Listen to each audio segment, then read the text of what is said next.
Hey you guys, welcome to the Potter's Peak YouTube channel. I am going to show you guys how to trim plates today. So I made these plates a little bit bigger and thinner than I wanted. So I usually trim a foot into my plates, but these ones I could not because of how I made them. I'm using a foam bat here. Sometimes I get this wet, sometimes I do not. Because this guy is it's already big, I'm only taking off a tiny bit and I'm not adding that foot. I really don't have that much to do to this. So I'm really just kind of taking off that layer that is sharp right there and smoothing it out and turning it into a beautiful plate.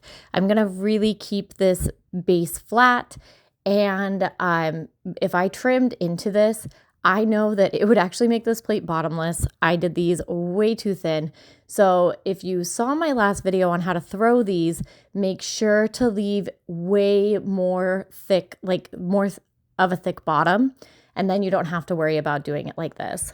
Anytime I am trimming, my hands are down and together just like I am when I'm throwing. You want to make sure that everything is controlled. The pot itself is not in control. You are in control this entire time.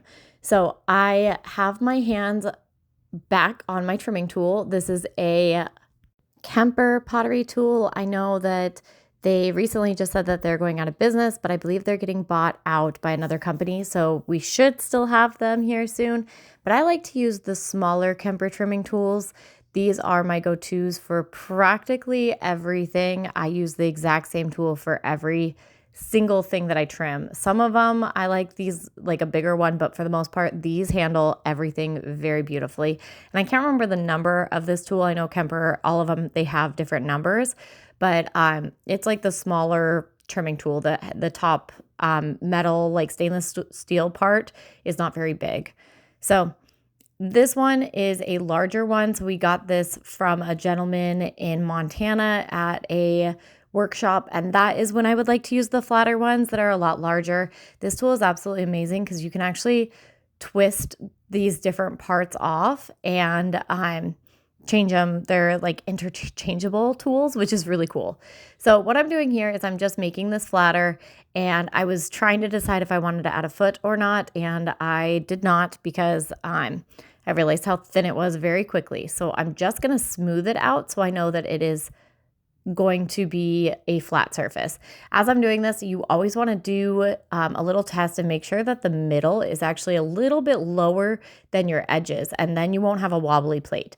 So you can kind of see it in this video where that middle point is just a slight, like the smallest little tiny part where it's a little bit different. It's a little bit lower than the rest of it.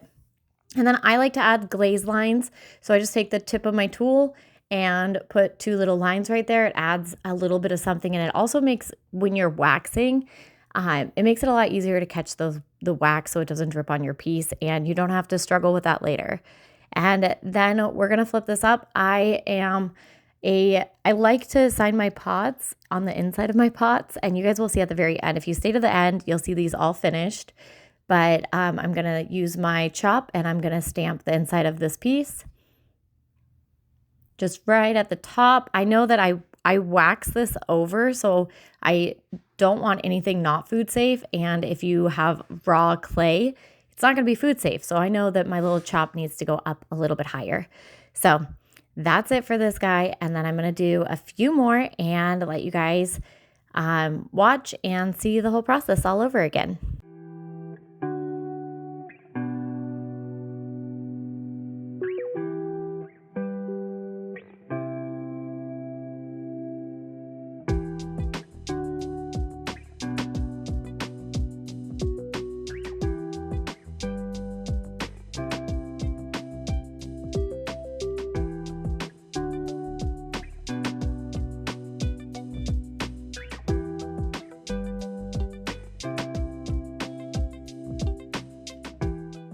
So we're gonna go through it and see it at a little bit of a different angle. I'm lining this up, making sure it's even. The little foam bats have little lines on them. So there's a bunch of different lines on these foam bats, and we create our own. So that's why it looks like this.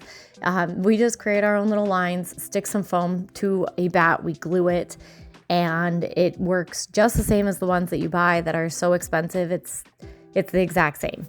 So then we don't have to worry about it. And potters are very inventive a lot of times, and we make a lot of our own stuff, which is kind of fun. So I'm taking that trimming tool. You guys can see that my arms are tucked and down, and I'm just gonna trim this all away again and get this so it's nice and smooth.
All right, you guys, I hope everything in that video made sense.